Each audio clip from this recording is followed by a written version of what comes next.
மாண்புமிகு பேரவைத் தலைவர் அவர்களே, இன்றைக்கு தமிழ்நாடு விவசாயிகளுடைய வேதனைக்கு இந்த அரசு ஒரு சரியான தீர்வை காண வேண்டும்னு இந்த ஒத்திவைப்பு தீர்மானத்தை நாங்கள் இங்கே கொடுத்துருக்கிறோம். இந்த ஒத்திவைப்பு தீர்மானத்தை கொண்டுவதற்கு 4 முக்கிய காரணங்கள் இருக்கின்றது.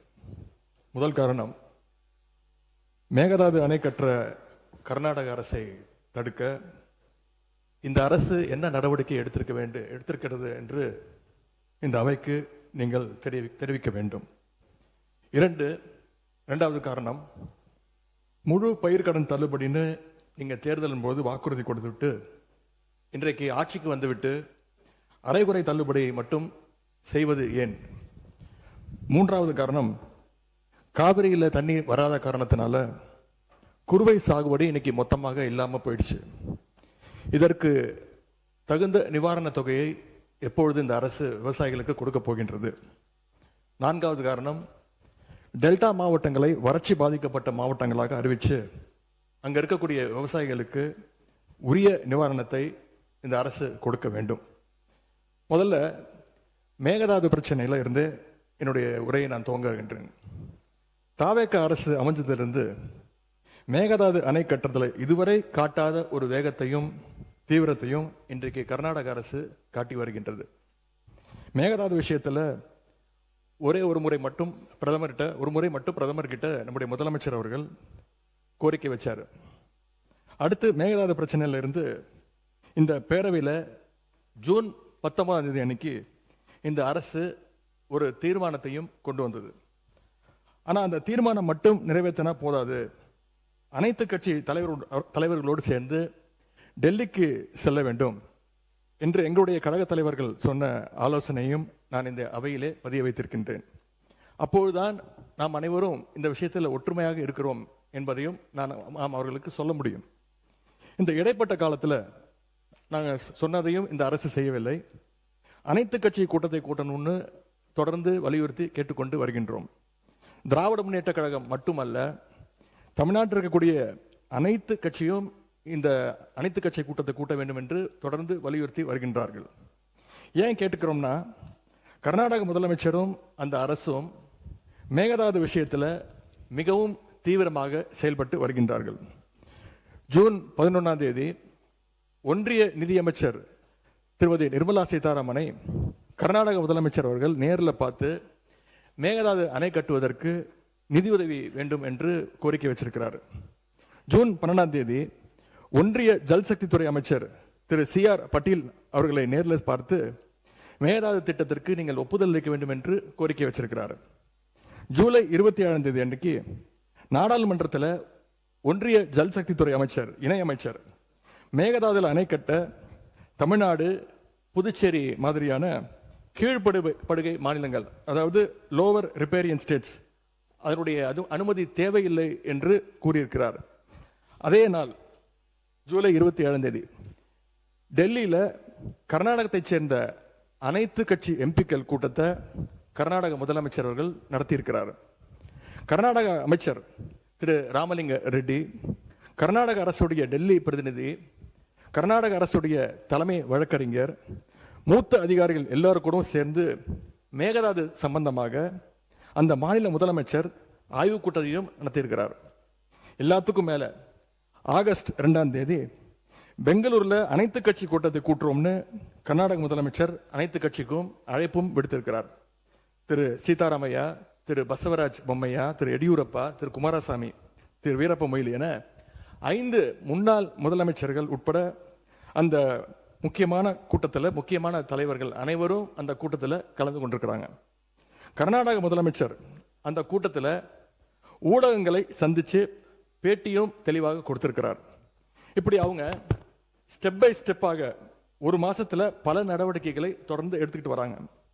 மாநில நலன் அப்படின்னு வந்தா அவங்க எப்படி அரசியல் வேறுபாடுகள் எல்லாம் பார்க்காம கடந்து மறந்து ஓரணியில் நிற்கிறாங்களோ, அதே போல நாமளும் நம்முடைய ஒற்றுமையை கர்நாடக அரசுக்கும் ஒன்றிய அரசும் காட்ட வேண்டும் அப்படின்னு தான் நாங்கள் அனைத்து கட்சி கூட்டத்தை தொடர்ந்து கூட்ட வேண்டும் என்று எங்களுடைய கோரிக்கையை வச்சிருக்கிறோம். விவசாயிகள் மேல அக்கறை உள்ள ஒரு அரசு இதையெல்லாம் கேட்காமல தானாகவே செய்ய வேண்டும். ஏன் அனைத்து கட்சி கூட்டத்தை கூட்ட மறுக்கிறீர்கள் என்பதுதான் சிம்பிளாக நான் கேட்கக்கூடிய கேள்வி. நாம தொடர்ந்து அழுத்தம் கொடுத்த பிறகு இப்பொழுது ஜூலை 28ஆம் தேதி அன்னைக்கு பிரதமருக்கு 2வது கடிதத்தை நம்முடைய முதலமைச்சர்கள் எழுதியிருக்கிறார். எங்களுடைய தலைவர் முதலமைச்சராக இருந்தப்போ தமிழ்நாட்டுடைய பிரச்சனைகளுக்காக கடிதங்கள் எழுதினதை விமர்சித்து இப்போ இங்கே இருக்கக்கூடிய முதலமைச்சர் அவர்கள் என்னென்ன பேசியிருக்கிறார் என்பதை இங்கே கொஞ்சம் ரீவைண்ட் செய்து நீங்கள் பார்க்க வேண்டும். முதலமைச்சர் பேச்சை தான் இங்கே நான் அவை குறிப்பில் குறிப்பிட விரும்புகிறேன். அதை நீக்க மாட்டீங்க அப்படின்னு நான் நம்புகிறேன். ஸ்டாலின் அவர்கள் அப்பப்போ எந்திரிச்சு கடிதம் எழுதிட்டு தூங்க போயிடுவார், அவ்வளவுதான், அது அப்படியே கிடக்கும். மானே தேனே பொன்மானே இப்படி கடிதம் எழுதுறது எல்லாம் நான் கேட்பதெல்லாம் ஒன்று தான். நாங்கள் தொடர்ந்து அனைத்து கட்சி கூட்டத்தை கூட்ட வேண்டும் என்று கேட்டுக்கொள்கின்றேன். காவிரியில் இந்த பிரச்சனையை தீர்ப்பதற்காக கர்நாடக அரசு தொடர்ந்து அனைத்து கட்சி கூட்டத்தை கூட்டிகிட்டு இருக்கிறாங்க. அங்கே இருக்கிறவங்க எல்லாருடைய கருத்துக்களையும் கேட்குறாங்க. ஏன் தமிழக அரசு அனைத்து கட்சி கூட்டத்தை கூட்டுவதை தவிர்க்கின்றது என்பதுதான் எங்களுடைய கேள்வி. அதாவது பேரவைத் தலைவர் வாயிலாக இன்னும் இங்கே தெரிவிக்க விரும்புகின்றேன். இந்த அரசு ஒரு புது டெக்னிக்கை ரெகுலராக ஃபாலோ பண்ணிட்டு வராங்க. எதையாவது ஒன்று செய்யறதுக்கு முன்னாடி அந்த செய்தி இவங்களே லீக் பண்ணிடுறாங்க. உடனே அதற்கு எதிர்ப்பு பலமாக இருந்தால் உடனே ஒரு யூடியூன் சொல்றேன். தேவையற்ற பிரச்சனை திருப்பும் நான் சொல்லுகிறேன். இந்த பிரச்சனையை ஒட்டி மற்றும் பேசுங்கள். எந்த ஸ்ட்ராட்டஜி எந்த இதெல்லாம் என் முன்னால் இருக்கிற பிரச்சனை தேவையில்லை. வாங்க, இந்த பிரச்சனையை ஒட்டி தான் தலைவர் பேசிட்டு இருக்கிறேன். முதலமைச்சர் அவர்கள் கர்நாடகா போறார் அப்படின்னு வேளாண் துறை அமைச்சர் ஒரு பேட்டி கொடுக்கிறார். அப்புறம் அவரே அதை மறுத்து பேசுகிறார். அப்புறம் இன்னும் 2 அமைச்சர்கள் அதிகாரபூர்வமாக எந்த முடிவையும் நாங்கள் எடுக்கவில்லை என்று கூறுகிறார்கள். 13 பேர் கொண்ட ஒரு குழு போகுதுன்னு திரும்பி செய்திகளில் பார்த்தோம். கடைசியில் என்ன ஆச்சுன்னா கர்நாடக முதலமைச்சர் சொல்லிட்டார், இந்த தமிழ்நாடு முதலமைச்சர் இங்கே வர வேண்டாம், நாங்கள் தண்ணியெல்லாம் கொடுப்பதற்கு தயாராக இல்லை என்று கர்நாடக முதலமைச்சர் அவர்கள் தெரிவிக்கிறார். விவசாயிகள் இங்கே போராட்டத்தில் ஈடுபட்டு இருக்கிறாங்க. எவ்வளவு டைம் தேவைப்படும் அப்படின்னு சொல்ல வேண்டும். அதே மாதிரி டெல்டாவில் இருக்கக்கூடிய அனைத்து தரப்பு விவசாய சங்க பிரதிநிதிகளையும் சந்திச்சு பேசுற மாதிரி முதலமைச்சர் அவர்கள் ஒரு கூட்டத்தை கூட்ட வேண்டும். 3வதாக குறுவையில் நஷ்டத்தை சந்திச்சிருக்கக்கூடிய விவசாயிகளுக்கு இந்த அரசு உரிய இழப்பீடு வழங்கணும்னு கேட்டுக்கொள்கின்றேன். எங்களுடைய ஆட்சியில் 6.5 லட்சம் ஹெக்டேர் அளவுக்கு குறுவை சாகுபடி நடந்துச்சு. ஆனால் இன்றைக்கு இந்த வருஷம் இந்த ஆட்சியில் வெறும் 1.5 லட்சம் ஹெக்டேர் அளவுக்கு தான் குறுவை சாகுபடி நடந்திருக்கு. நீங்க ஸ்பெஷல் பேக்கேஜ்னு சொல்லி 134 கோடி அறிவிச்சிருக்கிறீங்க. அதை எத்தனை பேருக்கு கொடுத்திருக்கிறீங்க என்பதை இந்த அவையில் தெரிவிக்க வேண்டும். ஏதாவது கணக்கெடுப்பு நடத்தியிருக்கிறீர்களா? மாண்புமிகு பொதுப்பணித்துறை அமைச்சர்.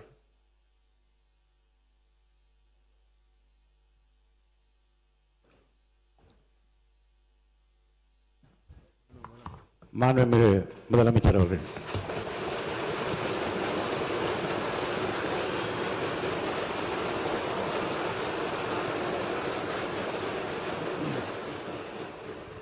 மாண்புமிகு பேரவைத் தலைவர் அவர்களே, உட்காருங்க. அவங்க பேசும்போது குறுக்கிட வேணாம், உட்காருங்க. இன்னும் மாண்புமிகு பேரவைத் தலைவர் அவர்களே, காவிரி விவகாரத்தில் எதிர்கட்சி சில விவரங்களை கேட்டிருக்கிறாங்க. காவிரி நமக்கு உயிர் ஆதாரம், நம்மளோட உணர்வு ரீதியான ஒன்று. அதனால் அதை வச்சு அரசியல் பண்ணுற எண்ணம் துளி கூட நம்ம அரசுக்கு இல்லை.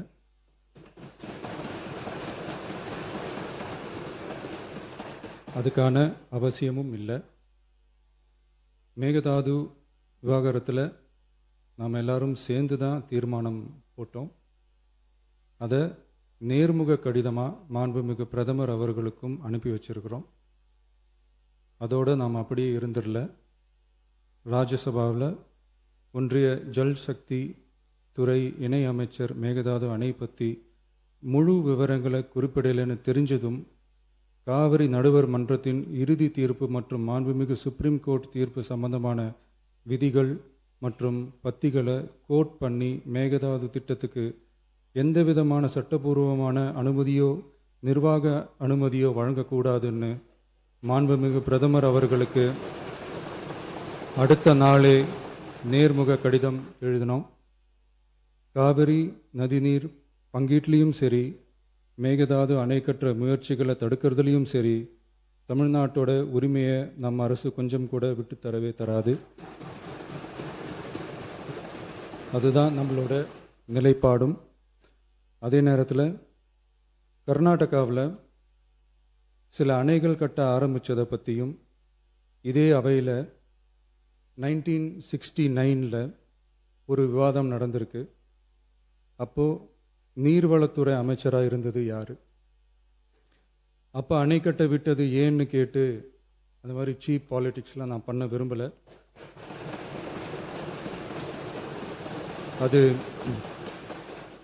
அது நம்ம நோக்கமும் இல்லை. ஏன்னா காவிரி விவகாரத்தை ரொம்ப கவனமாக கையாளணும். எந்த கட்சி ஆளுகிறது, எந்த கட்சிக்கு பெருமை, யாருக்கு பெருமைன்னெலாம் பார்க்கக்கூடாது. இது தமிழக மக்களுடைய பிரச்சனை அப்படின்னு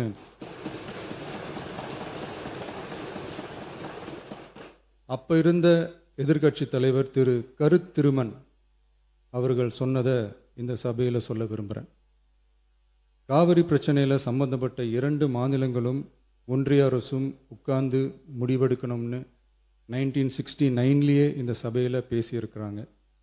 அதுக்கப்புறம் நிலைமை வேறு மாதிரியெல்லாம் போயிடுச்சுன்னும் நம்ம எல்லாருக்குமே தெரிஞ்சது தான்.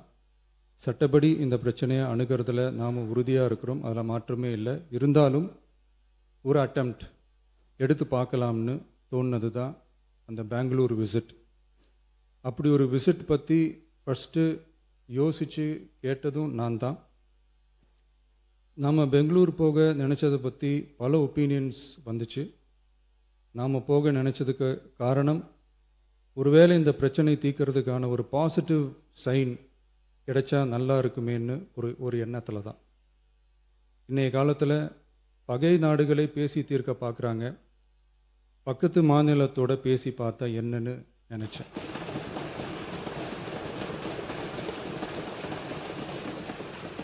அதனால தான் அப்படி ஒரு அட்டெம்ப்ட் எடுக்க நான் ட்ரை பண்ணோம். ஒருவேளை அந்த அட்டெம்ப்டில் ஒரு அவமானம் நேர்ந்தால் என்ன செய்யன்னு சில பேர் கேட்டாங்க. அப்படி நடந்தால் தமிழ்நாட்டு மக்களுக்காக அதையும் தாங்க தயாராக தான் இருக்கேன்.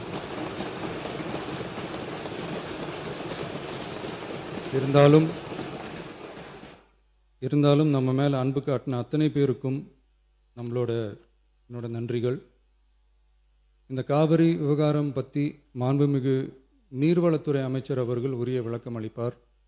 அதே மாதிரி காவிரி பிரச்சனையால் பாதிக்கப்பட்ட விவசாயிகளுக்கான அந்த இன்சூரன்ஸ் ப்ரீமியம் அரசே கட்டுறதை பற்றி கேட்டிருந்தாங்க. அதுக்கான விரிவான பதிலை மாண்புமிகு விவசாய அமைச்சர் அவர்கள் தருவார். அப்புறம் இந்த குறுவை சாகுபடிக்கு அந்த நிவாரண தொகுப்பு பற்றி எதிர்க்கட்சியிலேருந்து கேட்டிருந்தாங்க.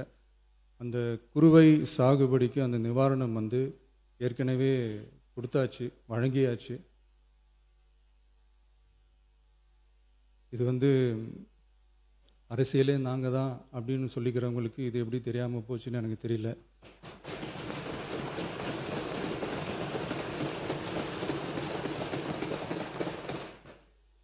முன்ன பின்ன பேப்பர் படிச்சிருந்தா நாட்டில் என்ன நடக்குதுன்னு தெரிஞ்சிருக்கும்.